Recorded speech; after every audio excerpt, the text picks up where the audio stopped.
ஒரு 2 வாரங்களாக ஒரு பாட்டில் அதுக்குள்ளே ஏதோ சம் லிக்விட் பார்த்துருப்பீங்க. அதுக்கப்புறம் ஒரு ட்ரம் பார்த்துட்டு இது என்ன, வாட் இஸ் திஸ் அப்படின்னு சொல்லி வெயிட் அண்ட் வாட்ச் அப்படின்னு கொடுத்துருந்தோம் இல்லையா? ஸோ அது என்னன்றதை இந்த பதிவில் இன்றைக்கி பார்க்க போகிறோம். யூஸ்வலாக நம்ம தேன் அப்படின்னாலே நம்ம எல்லாருக்குமே தெரியும். அது ஒரு ஃபுட் அப்படிங்கிறத தாண்டி ஒரு நல்ல மருத்துவ குணம் நிறைந்த ஒரு பொருள், எளிதில் கெட்டு போகாத பொருள் அப்படிங்கிறதும் தெரியும். இது தேன் எங்கேருந்து கிடைக்கிது அப்படின்னா, தேனீக்கள் சேகரித்து வைத்த உணவை தான் நம்ம தேனியாக எடுத்துக்கிறோம். அரும் கோணத்தில் அமைந்திருக்கின்ற அந்த கூட்டில் அது சேகரிக்கும். அதில் வேலைக்கார தேனி, ராணி தேனி இவங்கெல்லாம் நிறைய வேலை செஞ்சு சேமிப்பாங்க. அதை நம்ம உணவாக மருந்தாக எடுத்துக்கிறோம். அது ஆக்சுவலாக ராஜா தேனிக்கு வேலையே கிடையாது. அது வெறும் இனப்பெருக்கம் மட்டும்தான் செய்யும். இந்த ராணி தேனியும் உழைக்கும் தேனிகளும் எப்பவும் வேலை செஞ்சிட்ருக்கோம். இதெல்லாம் நம்ம புக்லேயே படிச்சிருப்போம். இந்த தேனி சேகரிக்கிற அந்த தேன் ரொம்ப சுவையானதாகவும் ரொம்ப மருத்துவ குணம் கொண்டதாகவும் இருக்கிறதோட நம்ம வாங்குற தேன் ரொம்ப ஒரிஜினலாக இருந்தால் தான் அது சிறப்பு மிக்கதாக இருக்கும். இது எங்கே ரொம்ப நம்ம எடுத்த உடனே தேன் அப்படின்னாலே அது வயநாடு தான் ஞாபகம் வரும்.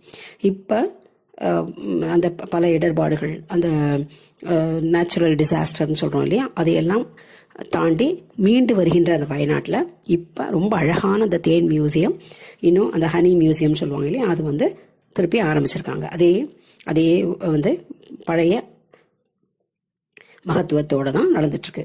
இது அருங்காட்சியகம் பிப்ரவரி மாதம் 18ஆம் தேதி 2021 உஸ்மான் மதரி அப்படிங்கிறவனால ஆரம்பிக்கப்பட்டது. இது ஒவ்வொரு பயணியும் எப்பொழுதும் கேரளா போகும்போது பார்க்க வேண்டிய ஒரு பகுதியாக சிறப்புமிக்கதாக இந்த இடம் உறுதிப்படுத்தப்படுறது அவங்களால. இது நம்ம போயிட்டு அங்கே டேஸ்ட் பண்ணுறதுக்காகவும் கொடுக்குறாங்க. ப்ளஸ் அது ஒரு எந்த வகை வேணுமோ அதை நம்ம வாங்கிக்கலாம். நம்ம பல விதமான இதெல்லாம் இருக்குது, சிறப்புமிக்க தேன் வகைகள் இருக்குது. அதை பற்றி அவங்க எக்ஸ்பிளைனும் பண்ணுறாங்க. அதில் எது நமக்கு பிடிக்குதோ அதை வாங்கிக்கலாம். இதில் கொட்டாத தேனீக்களும் இருக்குது அப்படிங்கிற ஒரு சுவையான கருத்தும் நிலவுகிறது. இதில் லிச்சி தேன், துளசி தேன், கருங்காடு தேன், வயநாடன் அக்மார் தேன், சித்தர் தேன், இந்த மாதிரி நிறைய தேன்கள். இதில் நிறைய பேர் விரும்பி வாங்குறது சித்தர் தேன் தான் வாங்கிட்டு போகிறாங்க. இது இந்த மியூசியம் எந்த நேரமும் திறந்திருக்கிறது. காலை 9:30 மணி முதல் 8:30 இரவு 8:30 வரை திறந்திருக்கு. ஞாயிற்றுக்கிழமையும் இருக்குது. ஞாயிறு, திங்கள், செவ்வாய், புதன், வியாழன், வெள்ளி, சனி ஆகிய எல்லா நாட்களிலும் 9:30 காலை மணி முதல் மாலையில் இரவு 8:30 மணி வரை இயங்குகிறது. இதை நுழைவு கட்டணமும் ரொம்ப கம்மியாக தான் இருக்குது. சின்ன குழந்தைங்களுக்கு கிடையாது. 5 வயதுக்கு மேற்பட்டவங்களுக்கு ஒரு 20 ரூபாயும், அதுக்கு மேலே இருக்கிறவங்களுக்கு 30 ரூபாய், இந்த மாதிரியெல்லாம் வசூலிக்கப்படுறது.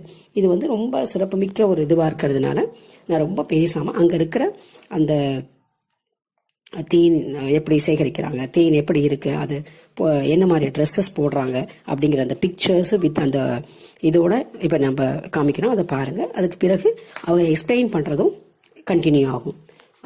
சரியா? ஸோ வயநாடு தேனை சுவைப்போம். வயநாடு முடிந்தால் சென்று வாருங்கள்.